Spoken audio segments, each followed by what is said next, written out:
Bonjour à tous, j'espère que vous allez bien. On se retrouve pour le brief du mercredi 2 août 2023. Aujourd'hui, on fait une mise à jour assez rapide Bitcoin Ether et je reviendrai sur l'indice du Total 3. Je vous avais parlé un petit peu du momentum et on est un peu sur la sellette, on va voir ça aujourd'hui. Je faisais pas de brief récemment ces derniers jours puisque il se passait pas grand chose et là ça rebouge un petit peu et on est venu chercher des niveaux clés qu'on avait identifiés. Donc c'est pour ça que je fais une petite mise à jour. Alors, le Bitcoin qui est toujours en train de consolider sous le support qui a été cassé. Donc on avait notre bas de range ici, tac, bas du range, haut de range, on a eu la cassure baissière qui s'est formée ici.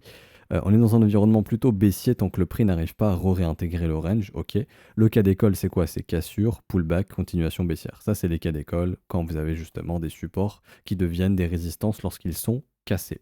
Si jamais Bitcoin arrive à réintégrer ce range ici, donc c'est-à-dire revenir au-dessus de la résistance et retransformer ça en support, ça serait déjà un petit peu plus bullish. Et donc pour moi, l'objectif serait de venir chercher les stops qui sont accumulés ici, ok, dans cette zone de rechargement de short, donc revenir au-dessus des 30 500 dollars, entre 30 500 et 31 200. Cette zone de vente serait une zone de short, c'est-à-dire qu'en gros, quelqu'un qui veut shorter le marché ouvrirait un short ici et stopperait sa position qu'à de nouveau sommet. Donc l'objectif, ce serait d'amener le marché plus bas ici. Et pareil, quelqu'un qui ne veut pas shorter mais qui veut protéger ses investissements Bitcoin, si ce n'est pas déjà fait, on en a déjà parlé ces différentes semaines, enfin ces dernières semaines, pardon, mais faut être edgé, ok. Edgé, c'est quoi? C'est simplement, bah, par exemple, j'avais un Bitcoin, j'en ai vendu un petit peu pour récupérer un petit peu de cash et ça edge la position, ou tout simplement ouvrir un short de l'équivalent de ce que j'ai en Bitcoin pour edger parfaitement la position, ou ouvrir un short sur Bitcoin qui vient couvrir mes achats spot. Par exemple, je veux pas être complètement hedgé, c'est-à-dire que je veux réduire mon risque sur le Bitcoin, mais je veux en même temps avoir toujours plus d'exposition sur Bitcoin. Donc en fait, c'est simple. Par exemple, j'ai acheté un Bitcoin. Je short un Bitcoin, donc j'ai un Bitcoin spot et j'ai l'équivalent d'un short sur un Bitcoin. Je suis parfaitement hedgé. Ça monte, je gagne rien, je perds rien. Ça baisse, je perds rien, je gagne rien. Ok.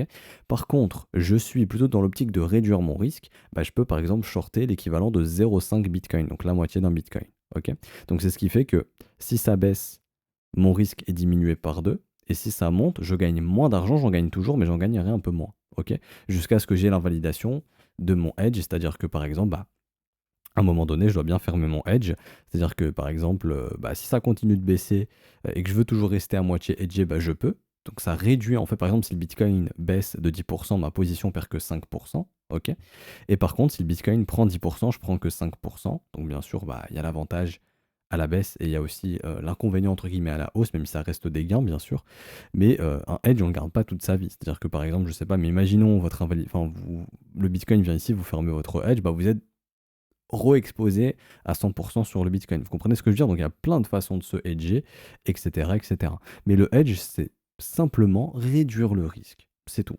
Soit en vendant un petit peu, soit en ouvrant un short de l'équivalent de ce qu'on a en spot. Ou de la moitié, d'un tiers, de trois quarts, peu importe, ok? Et donc là, vraiment, sur ces niveaux résistants, pour moi, faut avoir réduit son risque, tout simplement. Ne pas être pleinement exposé, ok? Et donc actuellement, d'autant plus que tant qu'on reste sous le support, qui est devenu résistance, bon, c'est plutôt un environnement qui est baissier, qui appelle à de la continuation baissière. Si on ne réintègre pas et qu'on revient sous le plus bas des 28 600, on ira chercher le prochain support à 28 200. Et pour moi, personnellement, la zone de rechargement, ici, entre 27 400 et 26 300 dollars, ce sera la prochaine zone. Ok. Si le prix arrive à réintégrer, comme je vous disais, on ira dans la zone de rechargement de short très très probablement. Il y a encore pas mal de stops à venir chercher. On est venu chercher la première zone de stop qui était au-dessus des 29 683 dollars. La deuxième zone de stop sera au-dessus des 30 450 dollars, donc parfaitement dans cette zone de rechargement de short. Et donc pour moi, la zone clé à surveiller, ce sera toute cette zone de prix ici. Bien sûr, au-dessus des stops à 30 400, mais vraiment le gros niveau, 31 200, 31 000 dollars. Ok. Ça peut être une zone de short pour certains avec invalidation, en cas de nouveau plus haut, tout simplement. On en avait parlé, mais il y a pas mal de funding négatif, encore quelques fois ici.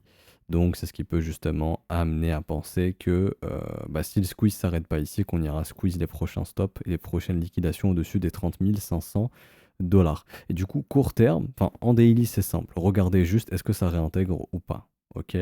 C'est-à-dire que si le Bitcoin arrive à réintégrer, dites-vous qu'on ira probablement, pour moi en tout cas, au-dessus des 30 500. Et là, on sera fixé. Si le Bitcoin reste fort, on aura un nouveau sommet. Ça, c'est ce que je vous dis depuis plusieurs jours maintenant. Et si par contre le Bitcoin faiblit, bonne opportunité de short pour accompagner le prix bien plus bas. Quand je dis bien plus bas, c'est par exemple un retour sur la MA200 weekly. MA200, je dis là combien de mémoire?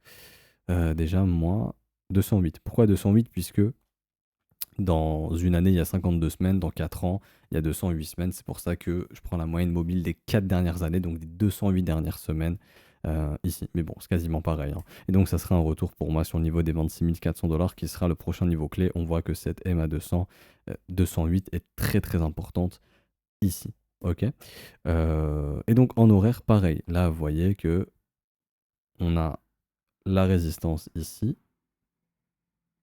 qu'on est en train de travailler, et là le prix revient dessous. Si le prix se réinstalle dessous et que voilà le marché faiblit comme ça, bon bah je pense qu'on aura ce qu'il faut pour faire la continuation baissière directe. Ok. Pas plus à dire pour Bitcoin, beaucoup d'absorption sur le marché spot, c'est-à-dire qu'en gros, j'en avais déjà parlé, mais le CVD spot s'effondre sur le support. Ici, vous voyez là, le marché déclenche un support, mais le CVD s'effondre, ce qui veut dire qu'il y a beaucoup de gens qui ont vendu Bitcoin en sell market sur ce support, et les autres ont acheté en limite, ont absorbé. Ok. C'est comme si en gros, euh, là je vous mettais ici plein d'ordres limites, plein de gars qui vendent, qui vendent, qui vendent, qui vendent, qui vendent, et les mecs en limite achètent, et puis hop, le marché redéclenche ici. Donc le CVD bah, s'effondre lui. Ok, c'est ce qu'on a eu ici. J'allais montrer un autre truc, je crois, non. Non, c'est bon. Je pense qu'on est bon pour Bitcoin. Pour Ethereum, c'est hyper intéressant puisque Ether, il est venu chasser tous les stops dont on avait parlé. Vous vous rappelez, 1815 dollars, c'est le niveau qu'on avait donné. Et on est venu chasser tous les stops sous 1815 dollars ici. On est venu à 1814 et on a redéclenché aussi ici. Maintenant, tous les stops à venir chasser sont plutôt au nord et c'est plutôt au-dessus des 1940 dollars. Retour zone de rechargement de short. C'est simple. Pour moi, tant qu'Ether ne revient pas sous les 1814, faut targeter les stops au-dessus des 1945 dollars ici, dans cette zone de rechargement de short. Ici, pareil. Si c'est pas déjà fait, si on revient ici, on se hedge, ok. Donc soit on vend un petit peu, comme je vous ai dit, on peut ouvrir un short de la moitié de ce qu'on a, ou de la totalité, d'un tiers, etc. Ça dépend de vous. Euh, voire même, on peut même carrément ouvrir un short et ne pas être hedgé, mais être net short. Ça veut dire ici, bah, gagner de l'argent si Ethereum chute. Ok. Donc ça sera les futures zones de vente. Si on y vient, bien évidemment. Si on n'y vient pas, si on revient sous 1813, pour moi c'est assez bearish et ça indique qu'on va revenir probablement sur le prochain support vers les 1760 dollars, je pense. 1770 dollars au sein de la zone de rechargement. Ok. Donc voilà, tant qu'on ne revient pas là-dessous, je target personnellement ça. Et ça serait une bonne zone de vente ici. En revanche, si on revient là-dessous, bon bah à ce moment-là, prochain support 1770 dollars à peu près pour Ethereum. Pas grand-chose d'autre à dire. D'un point de vue daily, casser le creux ici pour moi des 1830 dollars, c'est baissier.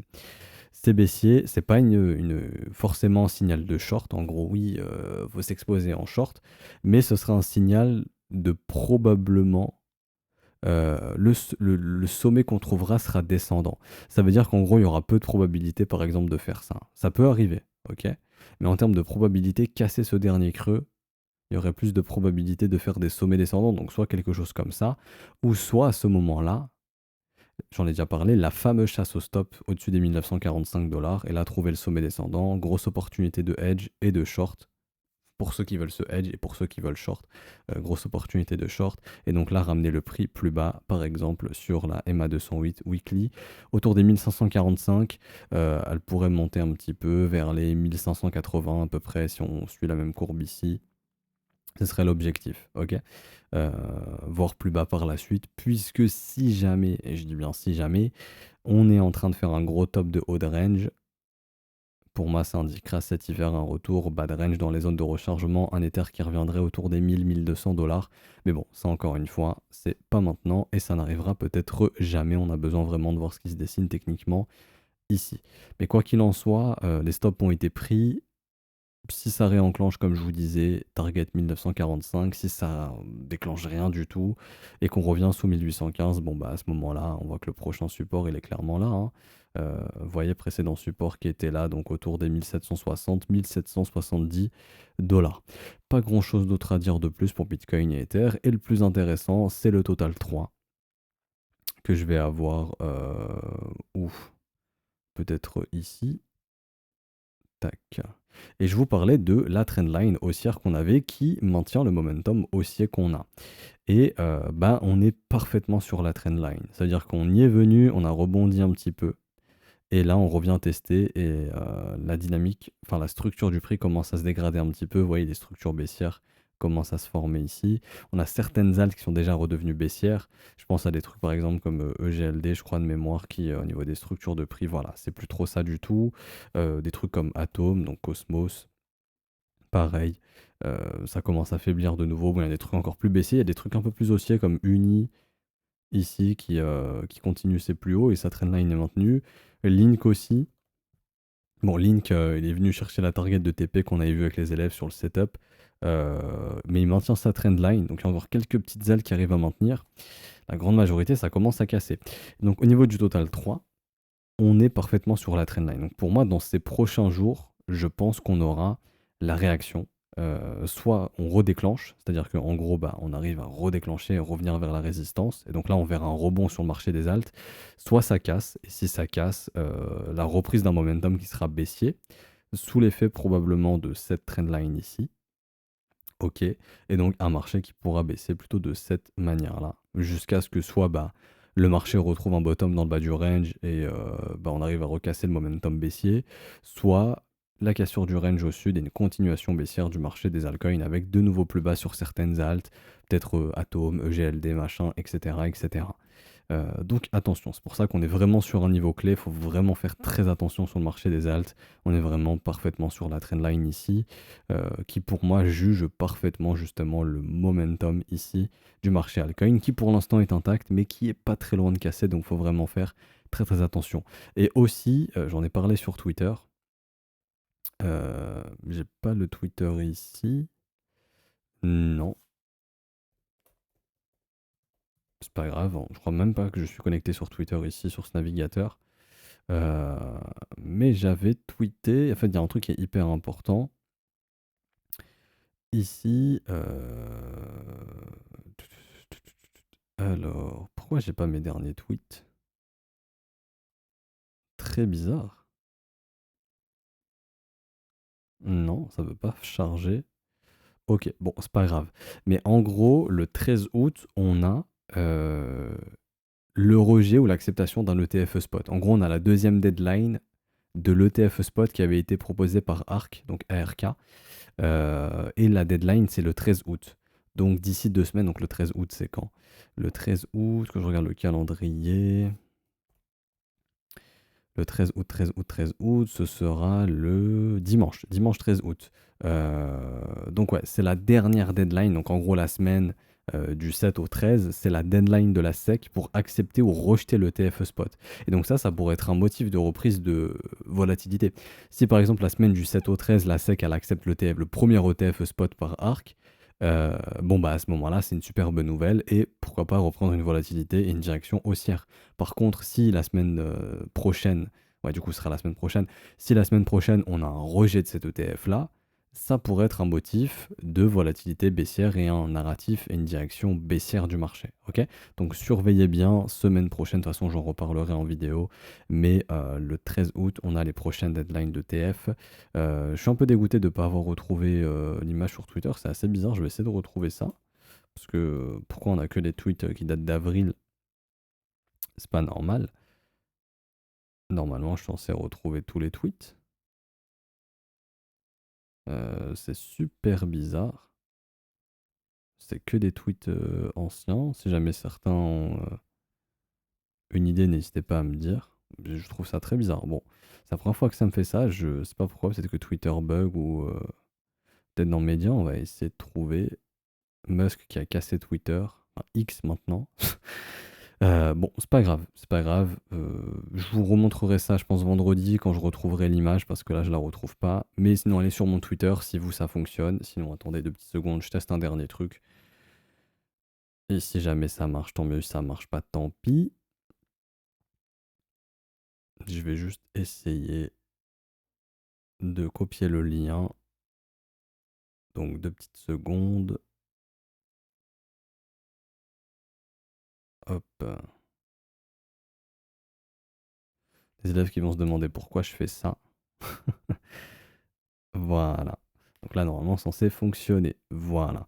Donc ETF Bitcoin vers un rejet ou une acceptation le 13 août pour la deadline de l'ETF de ARK. Donc ici, en fait, vous avez ARK qui avait demandé un ETF, donc qui avait filé un ETF le 28 juin ici. Pardon, non. Euh, What the fuck, 2021? C'était pas 2021?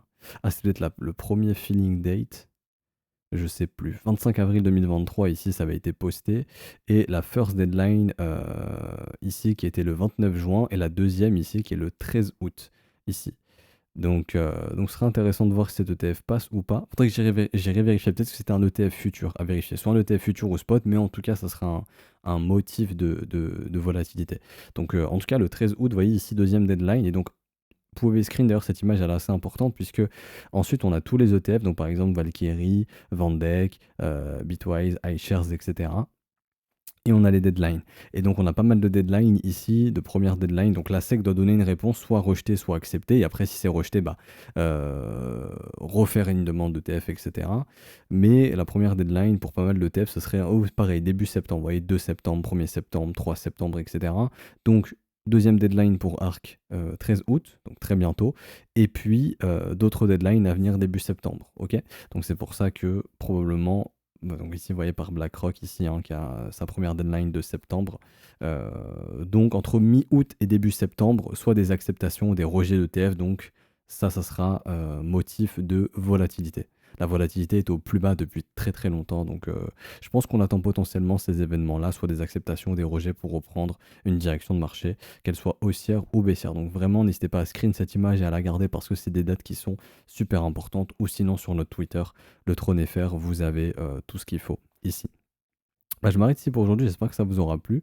Juste supprimer ce message parce qu'il sert à rien. Si c'est le cas, n'hésitez pas à laisser un petit pouce bleu, vous abonner si ce n'est pas déjà fait. Également nous rejoindre sur Discord, c'est gratuit, vous y avez aussi du contenu gratuit. Si vous souhaitez vous former, avoir accès aux briefs que je fais avec les élèves, bah, vous pouvez nous rejoindre sur notre site web écoleletronfzco.com, juste ici. Je vous mets le lien en description ou en commentaire épinglé si vous souhaitez vous inscrire. Vous avez des réductions sur les offres long terme, n'hésitez pas à en profiter. 380 € pour 12 mois ou 49 € mensuels. Donc ça fait une réduction de 36% sur l'abonnement annuel. Et il y a aussi des réductions sur les abonnements trimestriels et semestriels.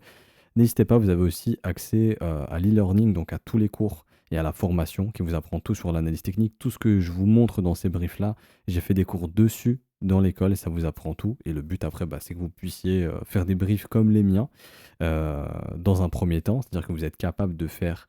en fait, tout le savoir que je transmets dans ces briefs est transmis dans cette formation. Et le plus important, bien évidemment, de savoir analyser un marché, construire un plan, psychologiquement vous construire, créer vos propres setups et par la suite développer vos propres stratégies.